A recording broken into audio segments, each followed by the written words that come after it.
going to get started. My name is Cynthia Norse Thompson, and I am the Director of Curatorial Affairs at the Zuckerman Museum of Art at Kennesaw State University. And I want to welcome everyone for this really exciting talk that I'm pleased to present. I want to remind everyone that the Zuckerman Museum has on display right now the Handprint Workshop International Process and Innovation through July 17th. We are having a closing reception in association with our Division of Global Affairs, honoring the country of Greece, as well, happening that same evening. And we hope as many people as can join us for that.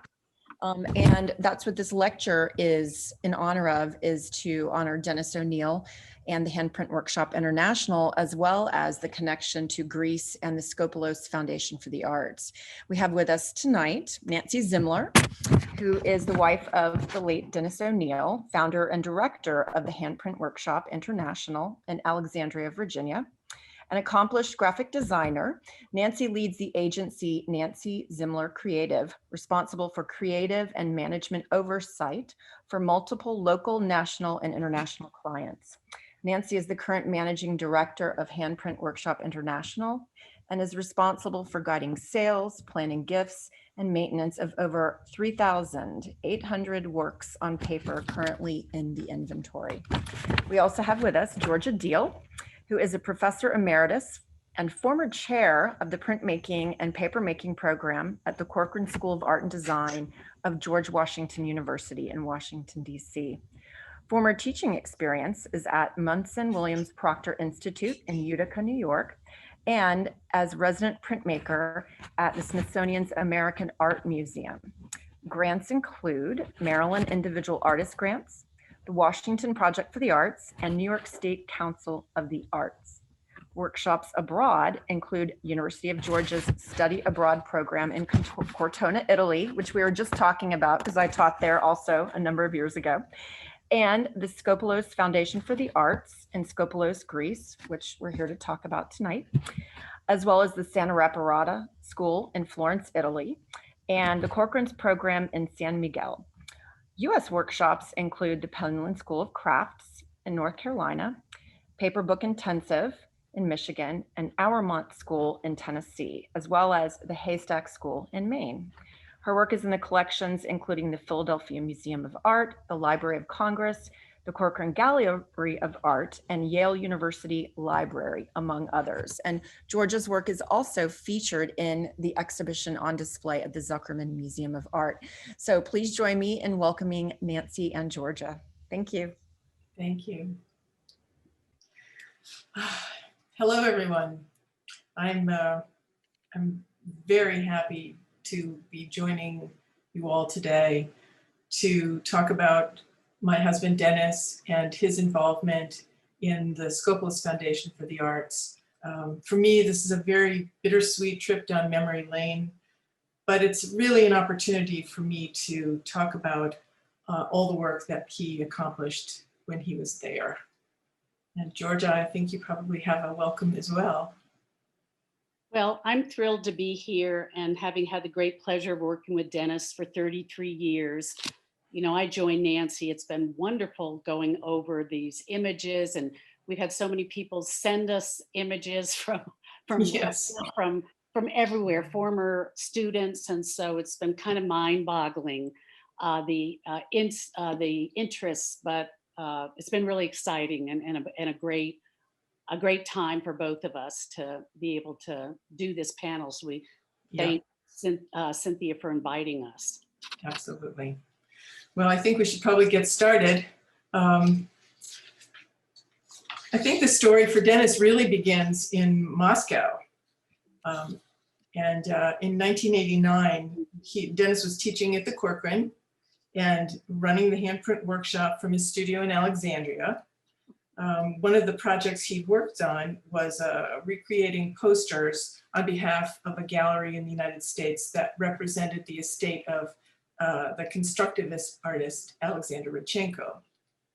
The gallery put together a trip and invited Dennis to accompany them to Moscow that summer. And by the way, we had a less than 1 month old, new baby at the time. Dennis needed a new passport, and there it is. While he was there, Dennis showed contemporary prints from his studio to a group of young printmakers. And the idea for the Moscow studio was really born at that point. In the then Soviet Union, a few nonconformist artists were just beginning to find success in the West, but many of the younger artists were still confronting issues of identity because the restrictions from the government were starting to lift. The artists he met there were blown away by the variety of the work, the process, and the fact that he used non-toxic materials, which is something that they didn't have access to at that time. So he came home with a lot of great ideas and went to work designing a studio that would work in another country. So fast forward to 1991, and after a summer pilot project at Syntagma, the Union of Artists, which is the Union of Artists Country Retreat, he secured a building on Gogolevsky Boulevard, and thanks to, shout out to Georgia, because she and the dean, Sammy Hoy, granted Dennis a 2 and 3 month discretionary leave so he could be in Moscow to start up the studio. You'll see on the picture on the left is they're lifting crates off of this big truck. That was the way that all the materials came to Russia from United States, various design firms and materials providers, including TW Graphics. When they took those crates off of the truck, they took them up to the studio, unpacked everything, and used the materials from the crates to build tables and drying racks. You're seeing this picture has Dennis, and I don't know the fellow in the middle, but that's George Fox. And on the right is Marty Newcomb, another American Australian artist who is a graduate of the Corcoran. She came, and you can see how primitive it was. They didn't even have a sink large enough to wash screens, so they built something over the toilet. It was very primitive, but it worked.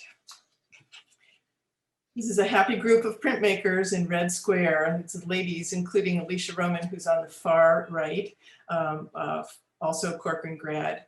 And the other women are Russian printmakers. They're holding up Dennis's partner in crime, his partner in the Moscow studio, Boris Belsky. This is a photograph of Dennis showing the work of Alan Stone to a group of artists and architects. One of the really fortunate things for Dennis in terms of getting the studio off the ground in terms of fundraising was a visit from Tipper Gore, whose husband Al was there for a diplomatic mission of some kind.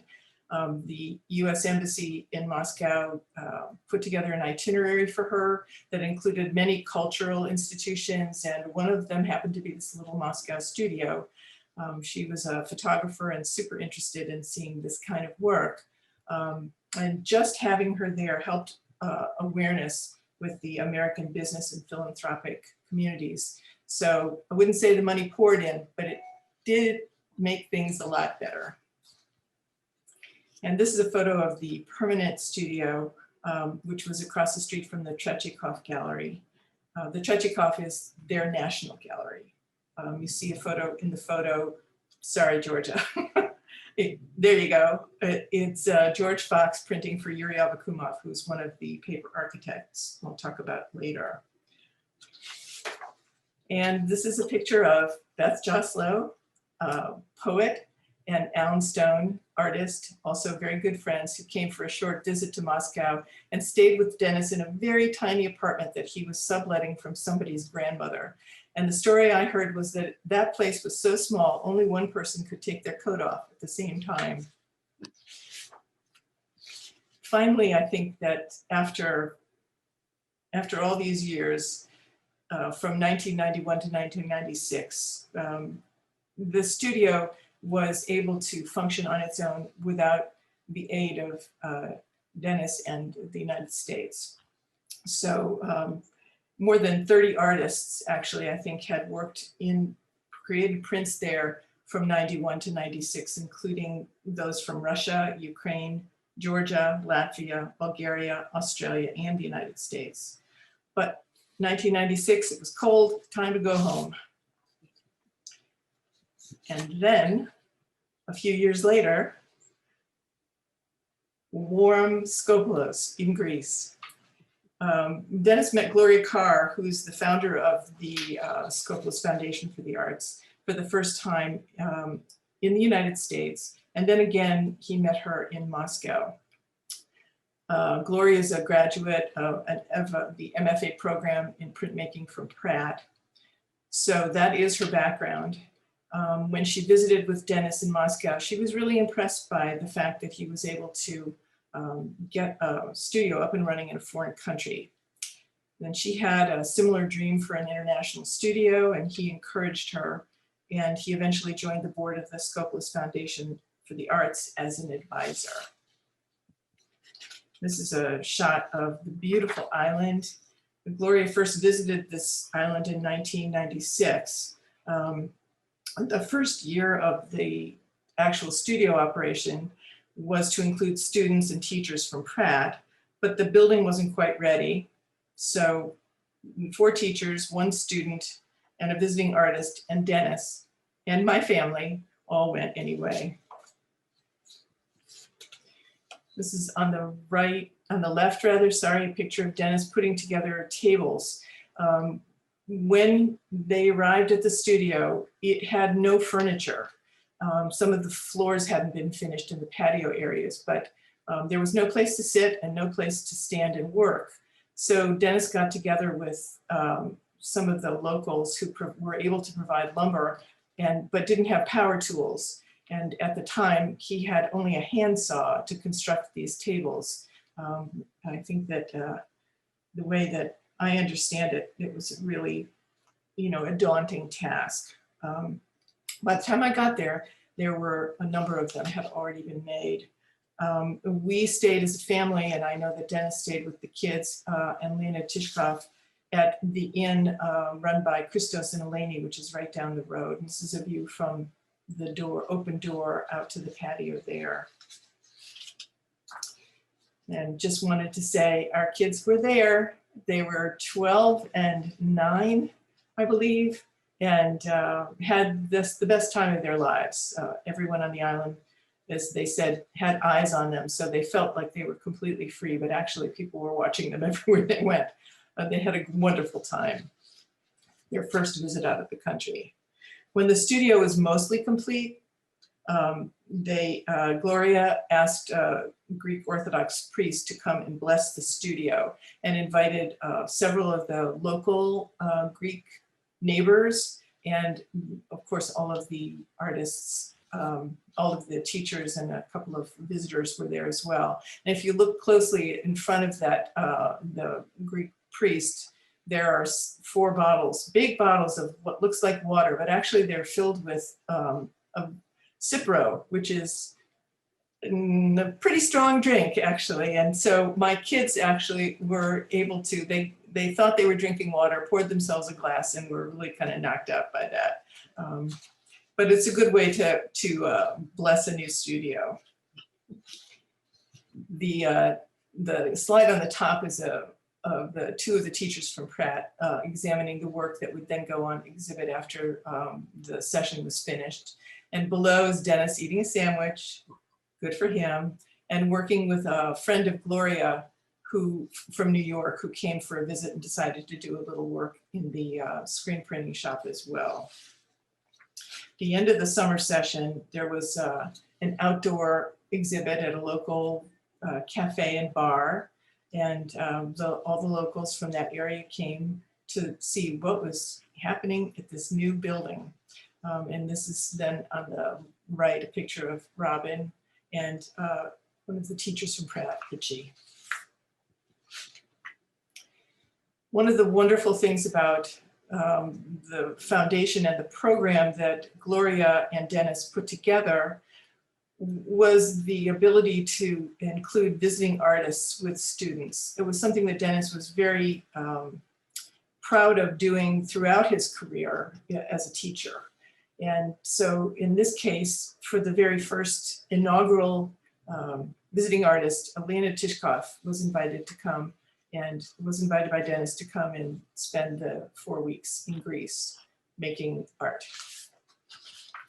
This is a picture of Leonid in front of the Acropolis carrying his dabloid. So he brought his dabloid with him because I'll explain a little bit. He's a storyteller, Tishkov.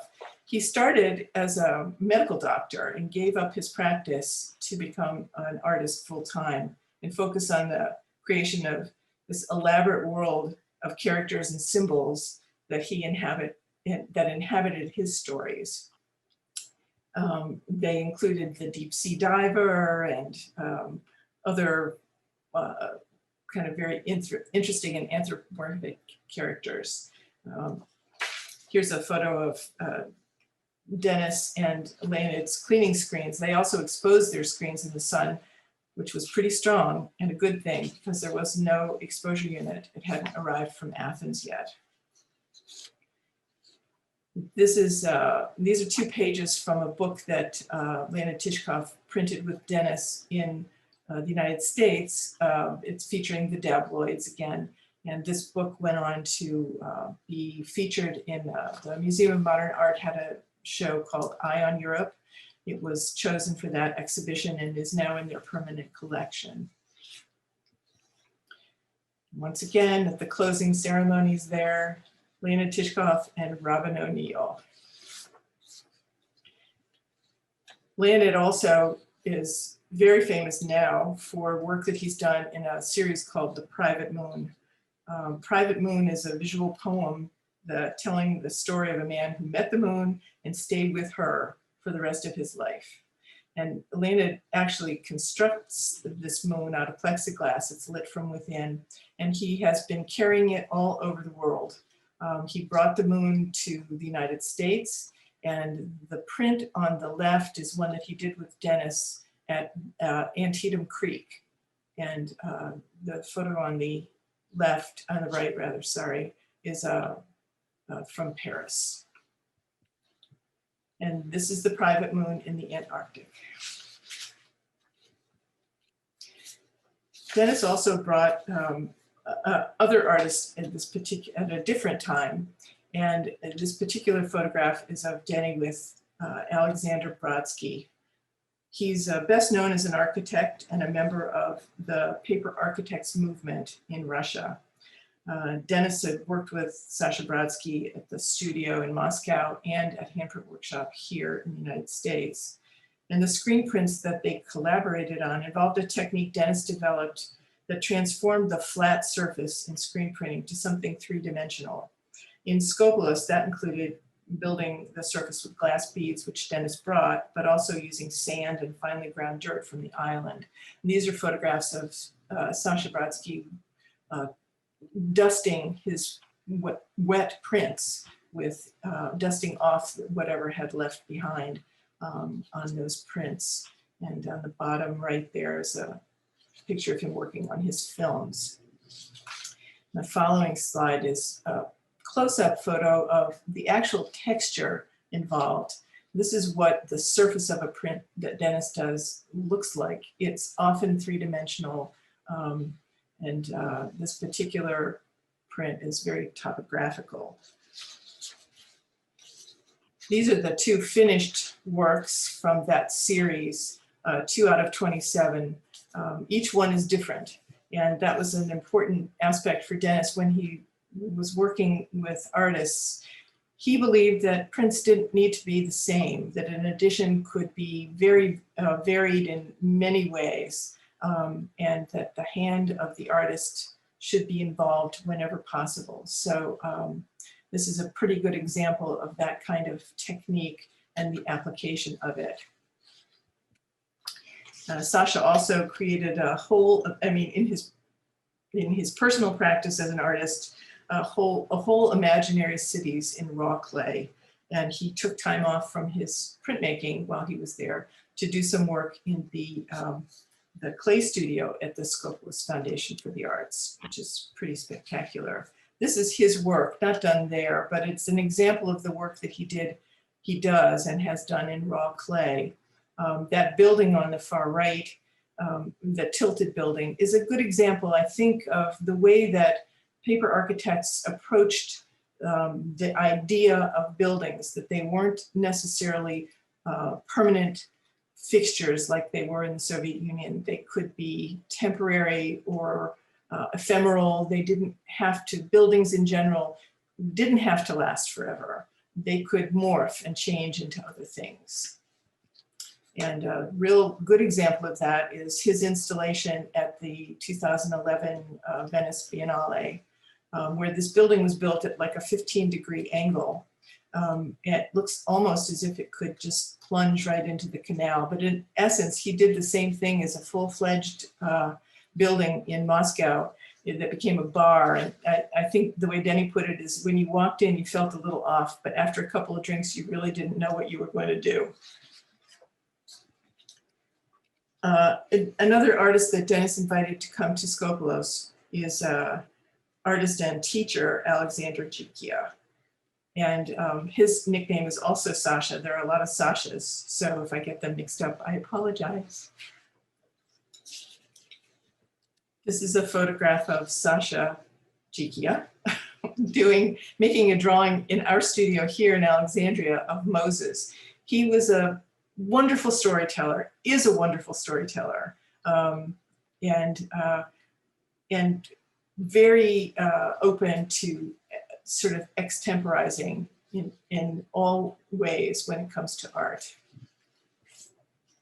This is a print that he did with Dennis called My Hands Are Iron. And this is a print that he did called A Secret Love. I love that picture. And this is a picture of the Princess and the Cat. The story of the Princess and the Cat is that when Sasha came for a 3 or 4 week residency here in Alexandria at the Handprint Workshop, he brought with him a Post-it note which he had drawn on the figure and a cat that he thought might make a good print. And Denny said, well, you know, here's some Mylar, see if you can't recreate the drawing. He tried, he couldn't do it. So they took that Post-it note to Kinko's and blew it up 1,000 times and then exposed it on the screen and printed it on plywood. So this is the Princess and the Cat with her arms extended, offering her cat a plate of fish. The last time Sasha came to Handprint Workshop, he created a suite of prints illustrating the 12 deeds of Heracles. And that was inspired by travel to Greece, I think. At any rate, his visit was bittersweet because he was the final visiting artist at Handprint Workshop. The photo on top is one of the groups of artists that were at the foundation. This happens to be the session where the Brodskys and Sasha Jikia attended. In the back, you can see Steve Cushner. There's Gloria and Jill next to Alexander Jikia. George is in the foreground, of course, and standing to the far right, an older gentleman, Hal Halbert, who Dennis claimed was his very first student back in the early 70s, after he'd retired from a career in science. I think that I'm going to read this because it's really from the heart what I think that Dennis represented. And that's that a mix of students and professional artists exchanging ideas and learning new techniques, I think, made the program rich for all. And this is what Gloria wrote about Dennis. You coached me through board meetings with the correct Roberts Rule procedure. I'm not a lawyer, but I don't know, it must have been important. You came to Skopelos when there was little bit an empty building, and with your hands made furniture without power. Wow, did that impress our locals. You brought Tishkoff and you accomplished a print edition using the sun because our exposure unit had not arrived. You returned and brought other gifted artists to make more print editions, and though the working conditions were better, they were always a little primitive. You brought students, you brought your family, you brought Hal, you gave us parties, you left us vast amounts of paper and other supplies that you hand carried here, which were then given to others. You gave us a world of good, sweet memories, laughter, and love. There he is in Skopelos with a big grin, happy to be there. And I'll let Georgia continue now. Okay, so thank you, Nancy. Sure. Like I said, we're indebted to Dennis for paving the way here, and felt very fortunate. Steve Cushner, myself, people like Claudia Spigrod who were involved. And so I'm going to kind of go through it a little bit of a fast clip, I hope, showing our program, showing the studio, so you kind of get a sense of how the whole program operated. This was one of our many brochures every year, flyers that we printed to recruit students. And we had like a little test we gave students. We made them we would fill out suitcases with some very heavy materials on the bottom steps of the Georgetown building and see if they could carry them up 3 flights, because the first year we went, we had a lot of people who wanted us to carry their luggage, and we wanted to make sure that wasn't going to continue to happen. So it's kind of funny start, but we learned a lot. Here we are. There's Steve Cushner on the left, our painting instructor, Dennis and myself on the right, and in the center is David Chung, who's a professor at the University of Michigan. He's head of Korean studies, as well as a fine arts professor. David was a former Corcoran grad, and he wanted to join us. Dennis has done many, many prints with David. So he brought some of his students from Michigan one summer, and we had a really terrific program. This is a view from our hotel where you can see the top of the Acropolis and the Parthenon. And many of the hotels in the Plaka district had this view. So it was just kind of like, you know, the calendar backdrop you could pull down when you open the windows. This is an image from the Acropolis Museum, which is up in the up there next to the Parthenon, and just unbelievable treasures that are throughout that museum that came from the various buildings. Nancy is this. There's with the Greek flag. This is another group, you know, we just kind of were randomly picking groups of the years that we went. And I'm on the left. Steve Cushner has his little pork pie hat. Dennis is on the right. We learned after a while, we don't bring the group up in the middle of the day because it was like a frying pan.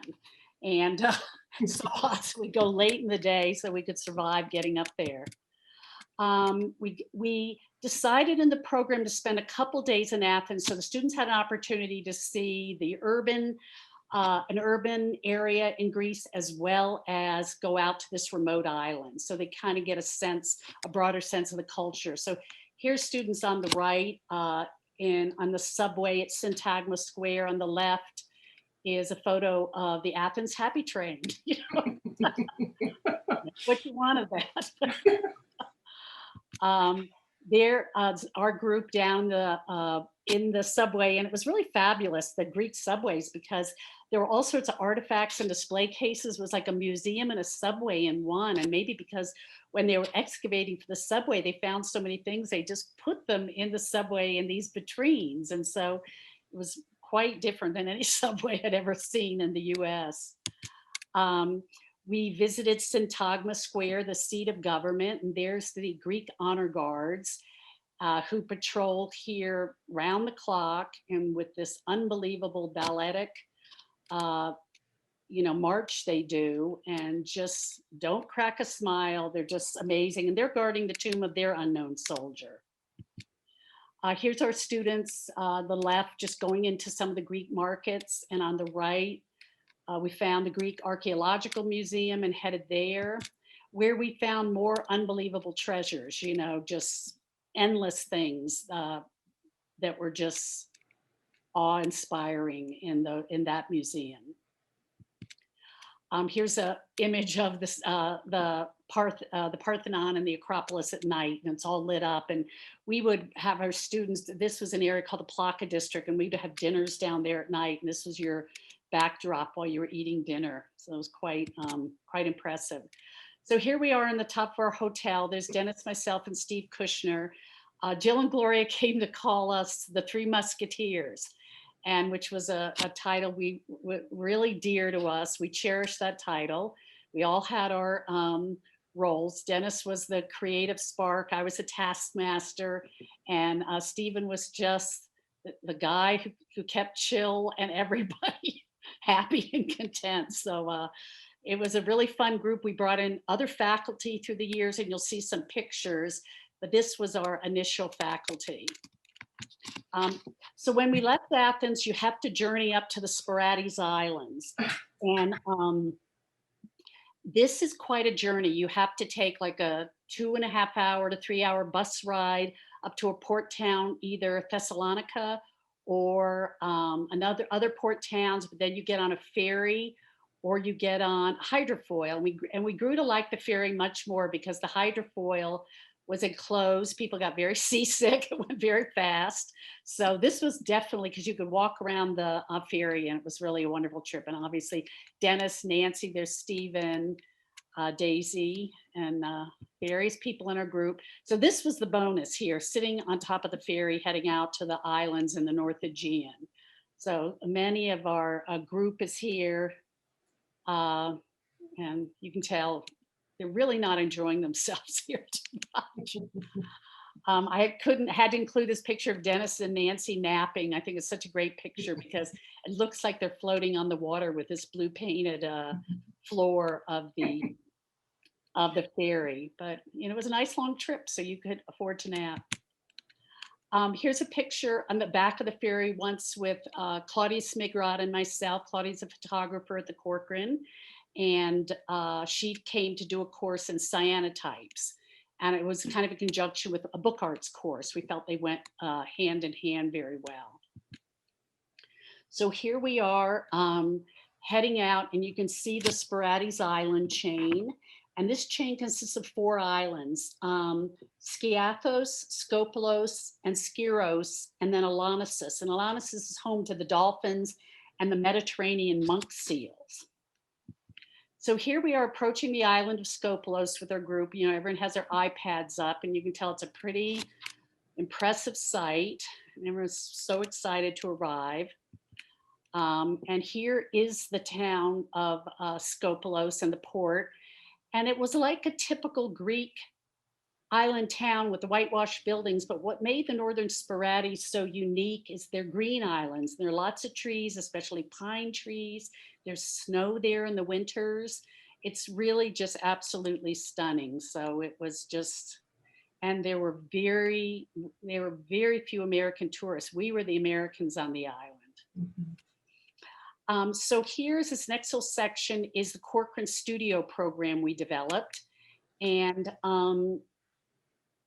we start here with the entryway to the Skopelos Foundation. Nancy showed you some pictures earlier, but this was a pillar with these kind of whimsical clay figurines of previous artists. You know, there was always things kind of being added and installations and things that were going on the grounds there. And this is the view from the foundation. So you can see it was absolutely stunning. And our big mission was to allow the students like 2 days to get used to this site, because this is what they looked out the windows every day, and to get back to work because they were just wanted to stare. Now, for all printmakers, I want you to see this is probably the universe's most beautiful lithograining sink. It is out on the portico overlooking the Aegean, so you can't beat that view. I have a couple empty studio pictures because many of them have lots of students in them, but this is that main room that Gloria christened Dennis's space, because it was screen printing, but it also became a woodcut room. It was a social room where we had parties and had groups come. Stephen would bring his painting students up here, you know, had many purposes. On the left is a small room that had an old litho press that I think is yet to be restored. This is a view from the mezzanine on the other print studio that had the presses. The mezzanine had a library and a digital studio that students could use up there that was very helpful for all sorts of works. Here you can see up above that library and that upper mezzanine, but We had 2 star wheel etching presses, and behind that a hydraulic printing press that Dennis used that for his woodcut students. So they would travel into that room and print on those. Now, downstairs was open to the sea, had walls on 3 sides, and it had painting and the ceramics area. And so you see the old traditional kick wheel on the left and the electric kilns and sort of a room that housed, ceramic chemistry and materials. Here's one of Steven's students, Mitzi, that has set up a painting area. So everyone just sort of cobbled together tables and work areas, and they designated them individual studios, and it worked out very well. Here's a long shot of the ceramics and painting studio, with painting kind of in the foreground, but it would all be moved around. It was very fluid, the way the studios could be set up. And then to the left is open out to that beautiful view of the sea. Now, when we arrived, our host at the inn, Costas Califaris, and his wife, Eleni, who you'll see, they would throw a big opening party. So here's our opening party as we arrived and came in off the ferry the first night. And these were the most generous, hospitable people I've ever met in my life. It was just so generous to us. And Christos only had sons, so he liked to call all the female students his daughters, and he'd deliver cups of coffee in the morning. And and then he was very fluent. He'd been in the Merchant Marines years ago, so he was a big help to everybody in finding anything. So here's Dennis watching Christos prepare a skewer of meat for some event. And on the right is Jill Summers, Gloria's daughter, who's a co-director. And Jill was the do-everything person, got everything moving for everybody, arranged visits to artist studios on the island. She's fluent in Greek, but the best thing about Jill was she would show up every afternoon with coffee fraps for everybody in the studio when energy was really lagging. Jill would show up with a platter, tray full of coffee fraps, and that was her look. We're also thrilled to see her. Now, the opening night party, here's Gloria Carr, the director, that Dennis met, in Moscow, and dancing. And as soon as the dinner tables were cleared, the dancing and the partying began. And there's Eleni, Christos's wife. We would urge the students, bring Eleni and Christos souvenirs from the US, from the towns you come from. So obviously this has arrived with a student from New York. Eleni put it on immediately, but it was such a fun evening where we're all learning traditional Greek dances. So here we are in the a book arts class in the print studio. There weren't art stores on the island, so we had to pick up a lot of things in Athens and bring them with us. And I carried a suitcase full of binder's board and, carried a lot of materials, or I divided up. I know Dennis had students bring wood blocks because, you needed to come with a lot of supplies. Here's Dennis with some of his students in a woodcut class. And as you gather from Nancy's earlier images, he was such a hands-on teacher, which has really contributed to the success of this program. He was so involved in every aspect of teaching and helping the students with everything. Get a scorpion out of a shower. I remember there was that.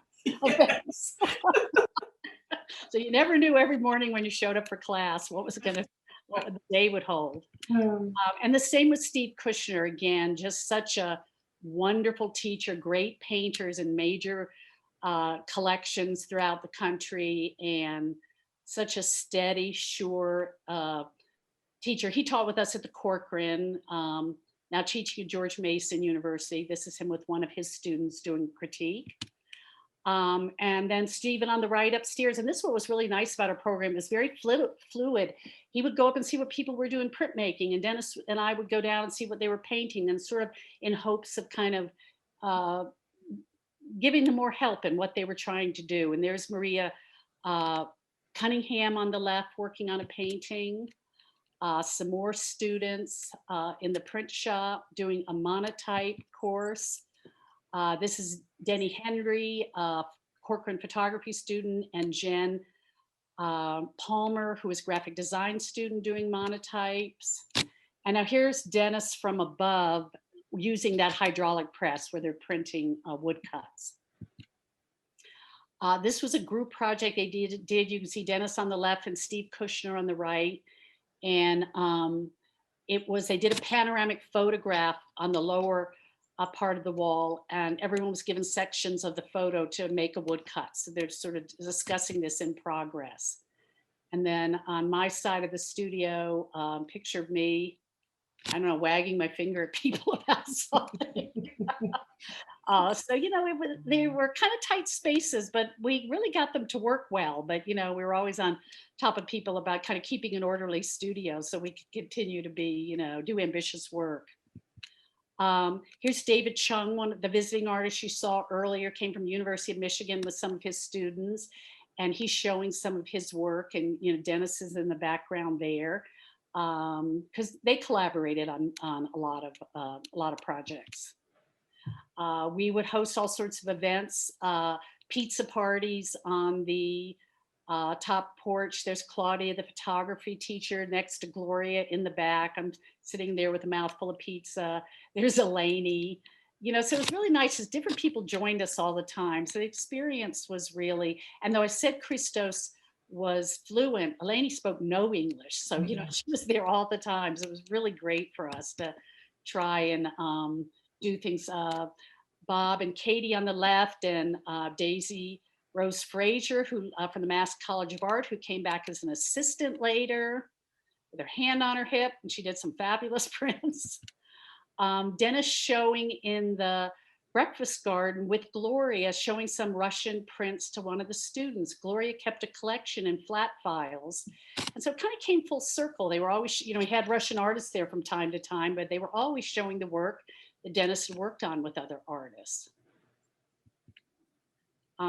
Claudia sent this to me. She wanted to take my picture from the window and wanted me to smile. So I threw up this monoprint of a Greek woman smoking a cigarette. And so I had to include that. We were intent on having students explore the island and not isolate in the studio, and just engage in the cultural life of Skopelos, which wasn't hard when you see what it was like walking around this absolutely stunning town. So these are just little shots. We had hundreds and hundreds of them. I was trying to decide what to put in. But there were no cars that could make it through the center of the town here. Cars could only go around the port area and around the periphery ring road of the town. So these old cobblestone streets, very, very steep streets. This was like allowed you to eat a lot at night, eat and drink a lot, because climbing back up to the end was really quite a challenge. Here's some students heading downtown in the daytime. Steve and Dennis and a student walking on the, I think, outside Ring Road down to the town from the foundation. You can see how green it is, the island. Here is R.G. Brown, who is a former director of the Cortona program in the University of Georgia, who came as a visiting artist, and Steven Cushner. And they, were walking around with students exploring all these unbelievable little churches all over these islands. They were the family churches. Each family had a chapel, and some very, very modest, and some, I think Nancy got to go in Christos's family's I did. Chapel once, where he pulled out the bones of his ancestors, right? Right. Yep. I never got to see that. That was typical of Christos too. So No holds barred. Yeah. Jill also arranged for us to make other visits to a beekeeper on the island, Professor Spiros Kosmas. Hope I pronounce it correctly, retired professor who raised bees, and he let everyone put the bee hats on and pull the bees out. He had a studio with unbelievable honeys and body lotions and soaps and wine. Honey wine on the left was very popular. So this was a great opportunity to meet him. We encourage our students to shop around the village, and Jill and Gloria really encouraged people to visit places. Some of the shop owners gave discounts to students from the program. So it was a very welcoming atmosphere. A highlight here was a visit to Rodeo's studio. Rodeo's came from a long line of historic potters on the island. And you see him here with his traditional kick wheel. And they were known for making a body of clay body of, I'm sorry, I'm not saying this correctly, of sculpture. And there was a showcase of some of his family's very famous pieces. So we're all, in this tiny space watching him do a demonstration. And you can see this little space with these cabinets of his family's collection. And this was a real treat because he was, and so then he asked if someone wanted to throw a pot, and Nancy jumped in up on the wheel because she is an accomplished potter. And we were all kind of shocked at how adept she was here. But she said the wheel was a little hard because it was definitely made for a much taller man, the seat. But you can see Rodeo's kind of scrutinizing Nancy's technique. So she kept her cool. Another opportunity was to meet and listen to so much wonderful Greek music. And Jill and Gloria and Yorgos helped facilitate this. Here we are with Costas Califaris, a famous Greek rebettis musician who had many CDs released. And it was a real traditional music. And we were, Dennis, Steve, and I went to visit, just places they played, and they were very good friends with the program. His wife, Vula, was also very popular. She had a beautiful jewelry shop down in the main square. We encourage our students to eat out at the tavernas a lot. There's Denny saluting us on the far side, Maria Cunningham next to us, and there's Gloria to his right, and Jill's daughter, Gloria's granddaughter, Zoe, with some of our group. I just took this photo of this little taverna. I love these bells entering the kitchen, and I heard they were bells that were from sheep on the island. One of our favorite places was to go to the beach at Glisteri, to this taverna. It was a bit of a distance by the road, but Jill would help us rent a boat. You could get there in 15 minutes. And it was an unbelievable spread of Greek seafood. And there's our mythos beer, which we spend the day swimming on the days off. And it was just a lovely experience. Of course, you had to make sure you were aware when the last boat left, because it was a very long climb getting back without the boat. This is my gourmet magazine cover that never quite made it. But these are the kind of dishes we always got: the little Greek fish and the calamari, which were served. It just was wonderful food. And, Jill and Gloria really made sure we went around and visited a variety of places on the island. Here's Nancy and Dennis on one of the beaches. What was really nice about our program was we would class was from 8:30 till noon. We got students out of their rooms by Jill and Gloria provided a wonderful breakfast with strong Greek coffee. And then we'd give them a couple hours off in the middle of the afternoon, which was very hot. People go back to the rooms, take a siesta. They had little kitchenettes in the room. So they basically stayed there, came back for the afternoon session. And then at 5, because the Greeks don't eat till around 10, we would all go to the beaches for a couple hours. So, it was a very full day. And that was just, unfortunately, I'm forgetting the name of this beach, but it was stunning. Beautiful. So here I just want to show lastly some pictures of student work and the closing party. And just so you can see what we did, here's a monotype of Daisy Frazier's, a painting by Mary Challenor, excuse me, I'm trying to keep all these names in my head. It was a very accomplished Washington painter and one of Steven's students who accompanied us, and she did sketches on the beach and came up and made really beautiful paintings from them. One of my book arts classes, the one I co-taught with Claudia, and you can see a photo student on the left with a concertina style book. with photos. And on the right, like a scrapbook. So, we gave them a lot of binding techniques to make books. Cindy Tidler, who was a former graduate student but went on to University of Wisconsin, one of her woodcuts she did with Dennis. This is one of our students, Aslan Lands, who made these really whimsical monotypes that I love.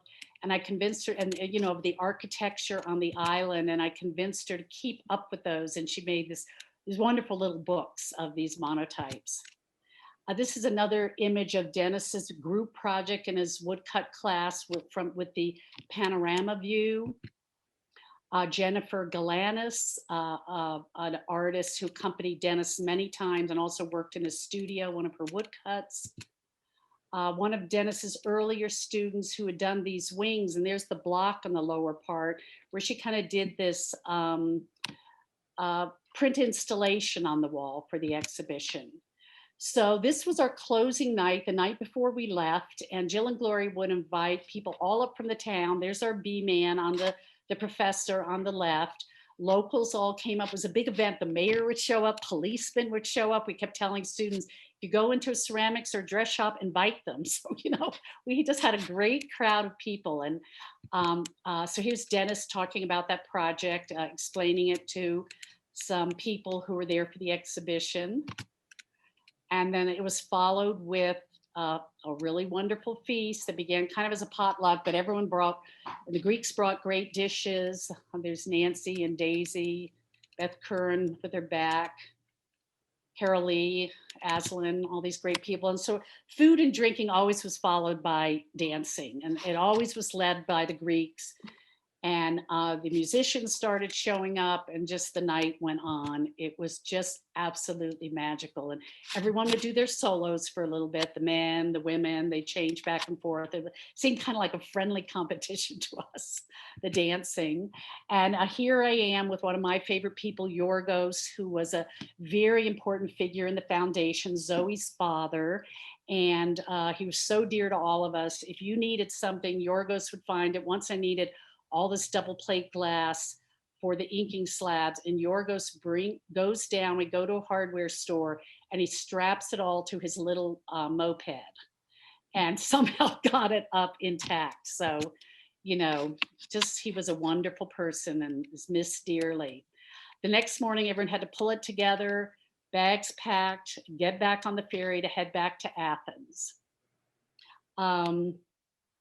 Here's Cindy Tidler with Steve Cushner at the dock waiting for the boats. So this final picture of Gloria Carr and Dennis with a final meal, saluting with their little fish. Dennis using it as a mustache, Gloria wagging it. And they both really created a magical program that was truly life-changing for so many over the years in so many ways. We're indebted to him for getting it off the ground and bringing us on board to experience this really rich and rewarding time there. So I want to close with a letter Nancy will close. She's going to read a letter that Gloria Carr wrote that you won't have to try and read this fine print. I'll read it out loud for everybody. It's a little blurry. This was a letter that Gloria wrote in 2003 to Christina DePaul, who was then the dean at the Corcoran. Dear Christina, first of all, we would like to thank you for giving us the extraordinary opportunity to work with the Corcoran College of Art and Design. The experience we had with the students and professors will be one we will never forget. We have to confess that there was a little concern with the dynamics of 20 students, but as soon as they arrived on the island, it all disappeared. It was actually more interesting having the mix of ages and cultures. It all worked beautifully. We also want to take this opportunity to acknowledge the professors. We have an evaluation that we hand out to students asking them what they liked and didn't like about their experience. For the first time, there was not one bad comment about professors. Actually, they raved about them, which really adds to the credibility and quality of your institution. The professors were also willing to help some high school students in the community and included them in the final exhibition. This spoke loudly to the Greek community and has helped to bring the foundation and the people from Skopelos closer together. The finished products were simply amazing. Keep in mind, these students do not have art in their schools, and they worked in watercolors, which is no easy feat. The Islanders were very impressed with what the students accomplished and are beginning to be less intimidated about approaching us. As you probably know, Dennis O'Neill was instrumental in creating the program with the foundation. Without him, we believe none of this would have happened. He has a wonderful mix of dedication, common sense, and having a down-to-earth approach. It's clear that he loves what he does and had at the beginning students screen printing on the third day they were here. He took a hard stand on working 8 hours a day, which concerned us. To our surprise, the students commented that they felt it gave them an opportunity to see what it was like working in a professional studio. We relied on him heavily to organize the program, and he worked with us every step of the way. On average, we were emailing a minimum of 3 times a week for approximately 11 months. Again, we believe the program would not have succeeded without his support.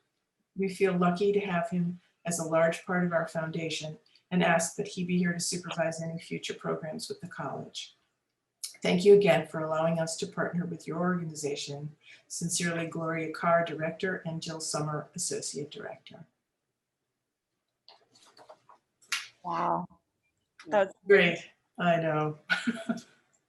Well, thank you both, Georgia and Nancy. And I think for everyone attending the lecture, I think one thing that stands out is, again, Dennis's spirit of generosity and wanderlust, to travel and to experience new places and experiment with artists. And I have to admit that I had no idea that he brought so many visiting artists to the program and worked with them there. And I'm curious, for both of you, having seen how he worked as a collaborator with artists in Russia and at the Corcoran, how or if any sort of aesthetic or the way in which he worked changed when he was in Greece working with the artists, or did you see a change in the artists and their work responding to the landscape, to the culture? I think it was more that way. They would respond to the landscape and the culture.